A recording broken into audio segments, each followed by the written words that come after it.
sambung lagi pelajaran kita dalam pelajaran yang ke-16 iaitu Muamalah Islam. Itu kita dah belajar unit 1 konsep Muamalah Islam dan kita telah tahu apakah yang dimaksudkan dengan akad ataupun kontrak dalam Muamalah Islam. Jadi hari ini insya-Allah saya nak sambung lagi PDP kita dalam Muamalah Islam berhubung dengan akad dalam Muamalah Islam. Okay, sebagaimana kita tahu akad ni ialah suatu yang mengikat antara dua belah pihak, iaitu orang-orang yang membuat kontrak tersebut. Jadi hari ini saya nak sambung unit yang kedua iaitu jenis akad dalam Muamalah Islam. Okay, kita akad bagikan pada 5, iaitu yang pertama akad yang berbentuk pertukaran. Pertukaran iaitu kita ada jual beli dan sewaan. Yang berbentuk kebajikan iaitu hibah, al-qardu, wakaf dan wadi'ah. Yang berbentuk perkongsian ada 2 iaitu musyarakah dan mudharabah. Yang berbentuk ejen kita ada wakalah, dan berbentuk jaminan kita ada 2 juga iaitu kafalah dan ar-rahnu. Sebenarnya banyak lagi bentuk contoh-contoh akad yang terdapat dalam Muamalah Islam. Cuma dalam yang kita belajar ini beberapa sahaja jenis akad yang terdapat dalam Muamalah Islam. Okey, ada 5 jenis akad. Saya ulang balik. Pertama yang berbentuk pertukaran. Akad pertukaran. Okey, kita ada contoh dia ada dua jual beli dan sewaan. Yang untuk kebajikan ada 2, hibah, qardu, wakaf dan wadi'ah. Yang berbentuk perkongsian kita ada 2 juga, masyarakat dan mudharabah yang kita belajar pada hari ini. Yang bentuk ejen ada 1, wakalah dan jaminan kita ada 2, kafalah dan rahnu. Okey. Jadi seterusnya kita tengok apa pengertian dia. Pengertian jenis akad yang telah kita bincangkan tadi. Pertama, akad yang berbentuk pertukaran. Akad yang berbentuk pertukaran, kita ada pertama jual beli. Yang kedua sewaan. Jual beli ialah suatu akad pertukaran barang dengan persetujuan penjual dan pembeli. Satu kontrak pertukaran barang dengan barang. Jual beli sebenarnya ialah pertukaran antara barang dengan barang melalui persetujuan antara penjual dan pembeli. Zaman dahulu dipanggil sistem barter. Sistem barter ni ialah pertukaran antara barang dengan barang. Tapi dalam dunia moden sekarang ni, ditukarkan untuk menyenangkan urusan manusia, ditukarkan dengan duit ataupun wang ringgit. Diganti dengan barang. Maknanya wang ringgit itu adalah merupakan satu jenis yang benda yang berharga senilai dengan barangan yang kita beli. Jadi akad tu ialah menukarkan, jual beli tu ialah menukarkan antara barang dengan barang yang lain. Contohnya kita membeli makanan di kantin sekolah dengan duit, pertukaran. Duit ni dikira sebagai satu barangan yang berharga juga. Itu jual beli. Sama juga jual beli ini dia kena ada persetujuan antara penjual dan pembeli. Yang kedua, sewaan. Sewaan adalah satu kontrak ataupun akad bagi menyerahkan sesuatu yang bermanfaat yang boleh diberikan secara sewa dengan pembayaran tertentu. Maksud sewaan ini ialah kita memperolehi manfaat daripada barangan tersebut dengan kita menyerahkan sedikit bayaran. Contohnya kata di sini ialah sewaan rumah. Kita menyewa rumah di mana kita memberi sedikit wang kepada tuan rumah tersebut dan kita dapat mengambil manfaat daripada rumah tersebut. Iaitu kita dapat tinggal di sana, tapi bukan harta kita dapat tinggal di sana dan mengambil manfaat daripada rumah tersebut. Ini akad yang berbentuk pertukaran.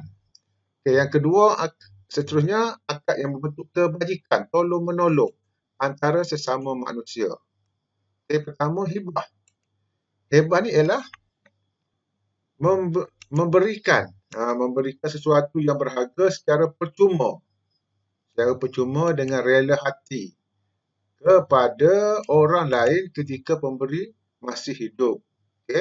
Pemberian ni ialah hibah ni adalah pemberian. Kita memberikan sesuatu barangan yang berharga kepada seseorang yang Walaupun orang tu bukan saudara kita ataupun bukan kawan kita. Kita berjalan di bandar misalnya, kita jumpa satu orang, kita pun bagi duit kat dia. Itu nama dia hibah. Ataupun kita bagi kereta kita kat dia. Itu nama dia hibah. Jadi, itu maksudnya kebajikan. Contohnya memberikan sebuah rumah kepada anak. Okay? Memberi sebuah rumah kepada anak dia. Okay? Ataupun kita bagi duit kepada seseorang. Kita bagi kereta kepada seseorang. Walaupun dia bukan saudara kita kenal di tepi jalan saja, kita bagi. Itu nama dia hibah. Okay? Qardu. Qardu inilah yang kedua, qardu. Maksudnya memberi hutang wang kepada orang lain tanpa sebarang imbuhan, tanpa sebarang faedah dan perlu membayar kembali dengan jumlah yang sama. Okey, ini qardu. Qardu dalam istilah dia qardu hasan. Okey. Kita memberi hutang kepada seseorang tanpa jaminan dengan atas dasar pertolongan, dan orang tersebut, orang yang berhutang tersebut akan membayar balik hutang kita secara dengan jumlah yang sama. Dengan jumlah yang sama. Seri. Kalau dia hutang 100, contohnya macam mana? Contohnya memberikan pinjaman wang sebanyak RM100 untuk kegunaan peribadi. Dan dia bayar balik semula hutang tersebut sebanyak RM100 juga. Okay, nama itu qardu. Qardu iaitu kita bagi hutang kepada seorang dan orang tu bayar balik hutang tersebut pada masa yang telah ditentukan dengan jumlah yang sama. Okay, tanpa sebarang imbuhan, tanpa sebarang faedah. Okay, saja kita nak tolong dia. Okay, seterusnya wakaf. Wakaf ni ialah mewakafkan harta yang dapat diambil manfaat serta kekal fizikalnya. Kekal fizikalnya untuk penggunaan yang baik serta bertujuan mendapat keredaan Allah Subhanahu Wa Taala. Okey, wakaf ni ialah kita memberikan satu barangan yang berharga, barang tidak boleh alih, harta tidak boleh alih. Contohnya di tanah, rumah ataupun kereta, harta yang untuk harta yang boleh dilihat, harta yang besar untuk kegunaan agama Islam, untuk kegunaan orang ramai ataupun telaga, okey, ataupun kita sedekahkan tanah untuk buat jalan raya, kita wakafkan. Okay, tanah yang diwakaf ni tujuan dia adalah untuk kegunaan orang ramai. Mestilah untuk kegunaan orang ramai.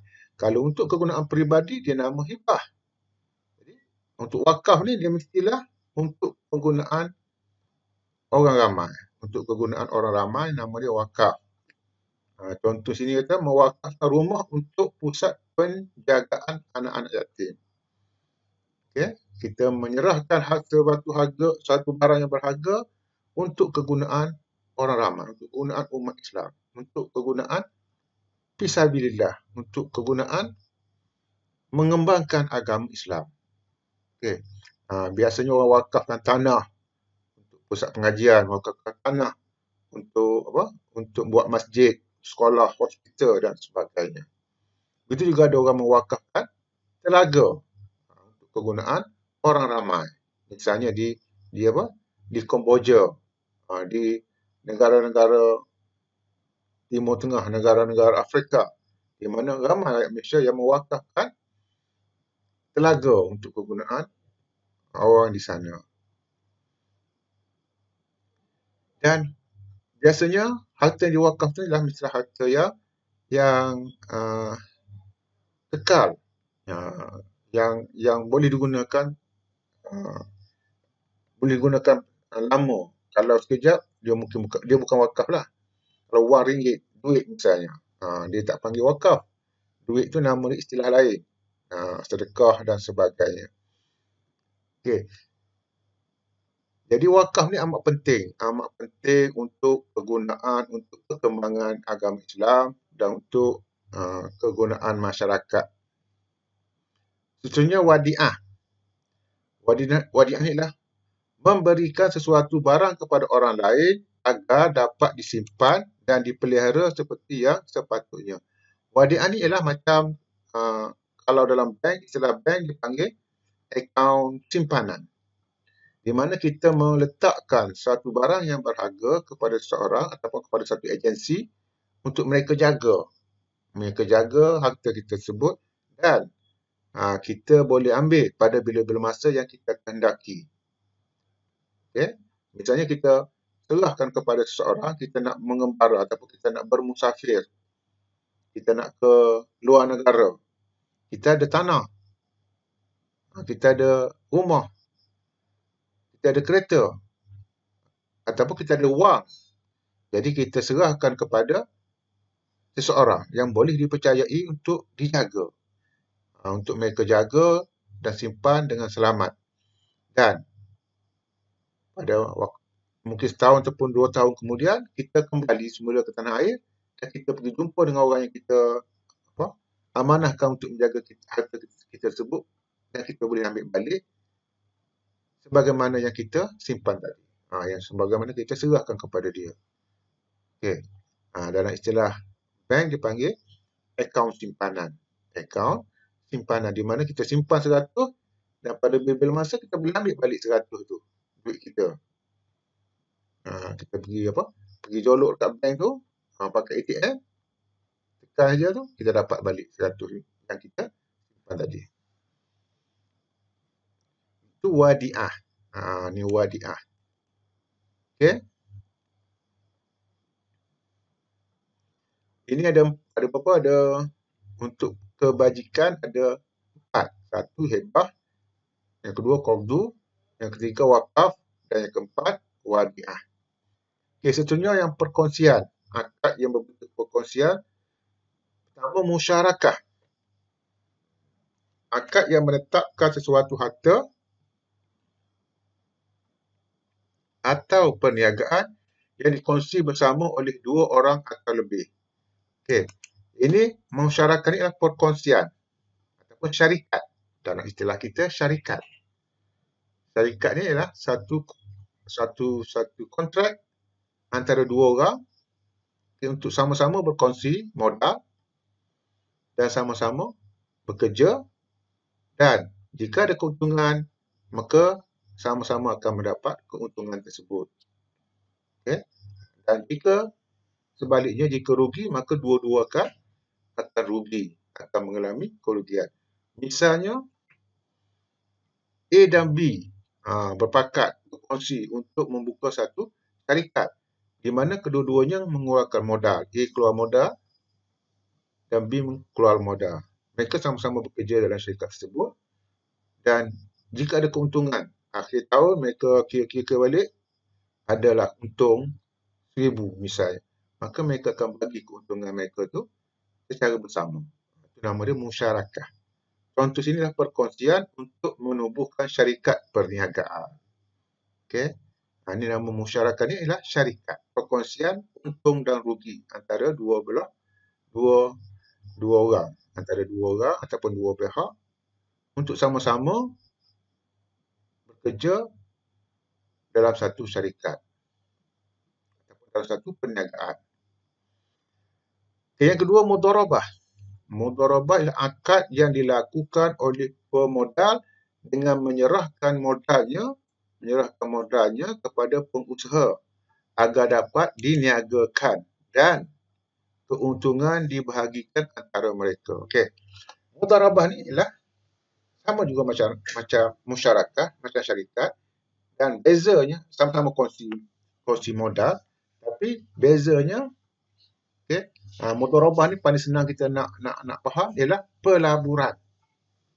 Pelaburan di mana satu kontrak, ada 2 pihak juga, 2 orang, di mana pengusaha, pemodal, dia orang ni ada duit tapi tak tahu nak berniaga, tak ada ilmu perniagaan, jadi dia serahkan duitnya kepada seseorang. Ada seorang tu, B pula nak, pengusaha ni B ni dia nak berniaga tapi tak ada duit, tak ada modal. Jadi pemodal ni menyerahkan duit modalnya kepada pengusaha untuk dia buka syarikat ataupun berniaga. Tapi pemodal ni dia tak bekerja, dia hanya keluarkan duit saja, bagi modal saja. Dia tak bekerja. Yang bekerja adalah pengusaha. Pengusaha ni bekerja, okey, buka perniagaan, kemudian jika ada keuntungan, akhir tahun misalnya ada keuntungan, maka keuntungan tersebut akan dibagi antara mereka. Dia buat perjanjian. Jika jika untung berapa? 70-30 ke, 60-40 ke, 60 kepada pemodal, 40 kepada pengusaha dan sebagainya. Jadi, mudharabah ni orang kaya, pemodal tadi yang tak ada ilmu perniagaan dapat mengembangkan duitnya. Dan pengusaha yang tidak ada duit tapi ada ilmu untuk berniaga dapat berniaga, dapat mengembangkan duit pemodal tersebut dan juga dapat menyediakan pekerjaan kepada orang lain. Sama-sama mendapat keuntungan. Dan apabila ada untung, maka untung itu akan dibagi antara mereka. Dan jika ada kerugian, misalnya rugi, maka pemodal yang akan menanggung kerugian. Sebab duitnya akan susut, modalnya akan susut. Tapi pengusaha tak akan mengalami kerugian.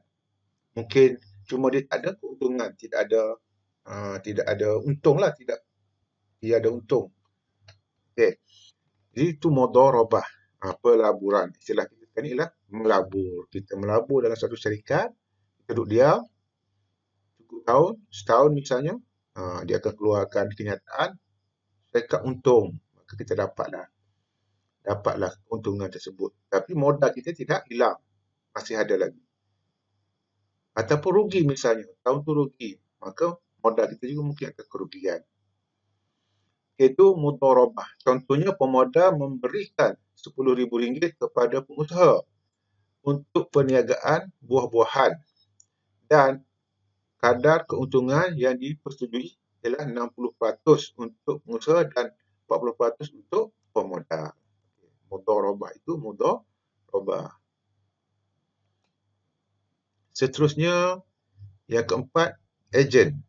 Ejen. Dalam istilah dia, wakalah.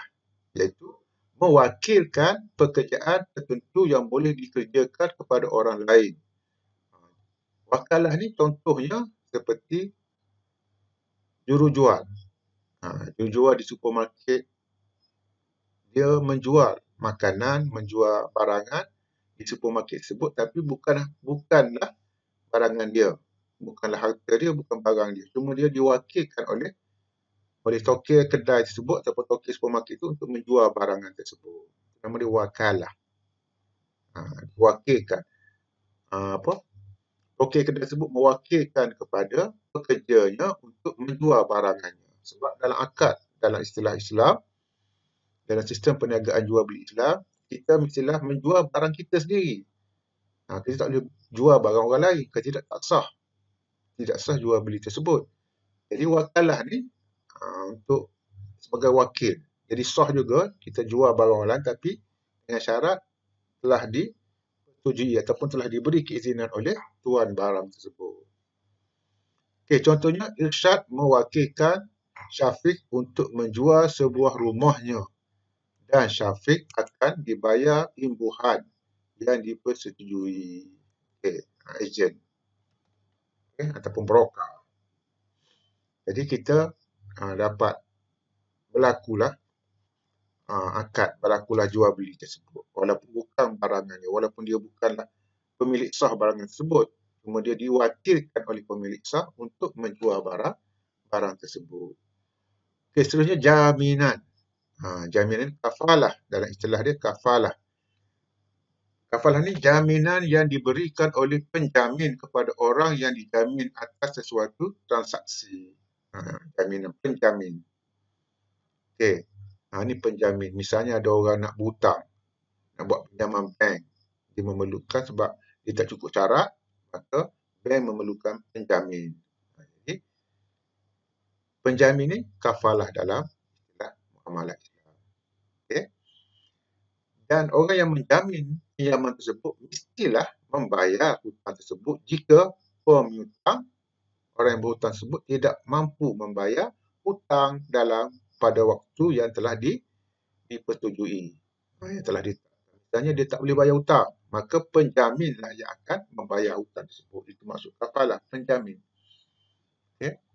Jaminan yang diberikan oleh penjamin kepada orang yang dijamin atas sesuatu transaksi. Dia jamin. Maka dia kena bayar sebab dia telah buat persetujuan untuk menjamin hutang seseorang. Maka kalau orang tersebut tak dapat membayar hutang, maka penjaminlah yang akan membayar hutang tersebut. Contoh dia, Muhammad menjadi penjamin kepada Ahmad yang membuat pembiayaan daripada sebuah bank. Ini penjamin. Okay, ini yang tak ada orang. Ini penjamin orang. Yang kedua, ar-rahnu. Penjamin juga okay, yang berbentuk barangan yang berharga. Maksudnya menggadaikan sesuatu barang sebagai jaminan terhadap hutang. Okey, dapat istilah dia lebih senang, meletakkan sesuatu barangan yang berharga sebagai jaminan kepada hutang tersebut. Okey, meletakkan suatu barangan yang berharga sebagai jaminan kepada sesuatu hutang dan barangan tersebut akan dijual jika penggadai gagal untuk membayar hutang dalam waktu yang telah ditetapkan. Misalnya, sebab barangan yang hendak digadai itu mestilah barangan yang berharga. Contohnya, emas ataupun rumah ataupun kereta. Apabila kita gadai ataupun tanah. Apabila kita gadai, misalnya kita gadai untuk mendapatkan hutang sebanyak RM10,000. Kita letakkan emas kita. Emas kita tu mestilah lebih daripada hutang kita harganya. Kita nak berhutang RM10,000, maka kita kena menggadaikan, meletakkan emas, barang kemas kita tu mestilah lebih daripada RM10,000. Mungkin RM15,000. Dalam masa kita jamin dalam masa 6 bulan kita akan bayar balik hutang tersebut. Okey, tiba-tiba dalam masa 6 bulan kita gagal untuk membayar hutang tersebut, maka barang kemas kita tadi akan dijual. Okey, dia pun jual, pemegang gadai jual barang tersebut, harga dia RM15,000.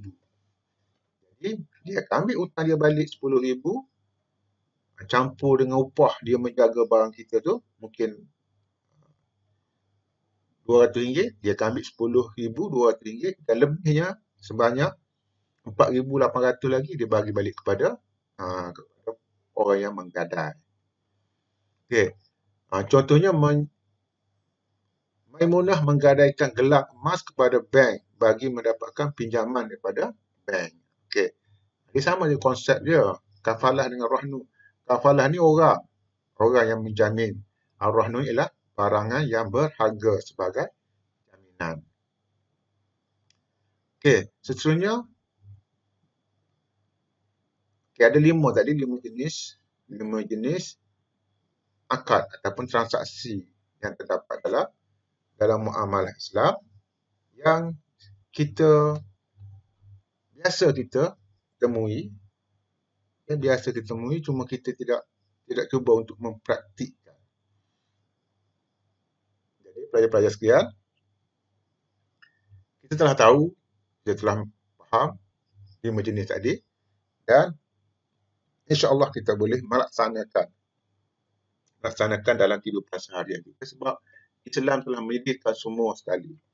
Ada transaksi, ada akad untuk kita praktikkan, untuk kita gunakan dalam kehidupan kita seharian. Okay? Dan semua sekali ni, jenis akad tadi adalah untuk menjadikan hidup kita ni lebih selesa dan lebih selamat dan terhindar daripada riba dan penindasan. Itu yang penting. Selamat daripada riba dan penindasan dan kita mendapat keredaan Allah Subhanahu Wa Taala. Jadi saya rasa itu saja untuk kali ini. Harapan saya pelajar telah dapat mengerti, memahami apa yang telah kita bincangkan pada kali ini. Dan akhir sekali kita sudahi kita pada kali ini dengan membaca tasbih kafarah dan surah Wal-Asr.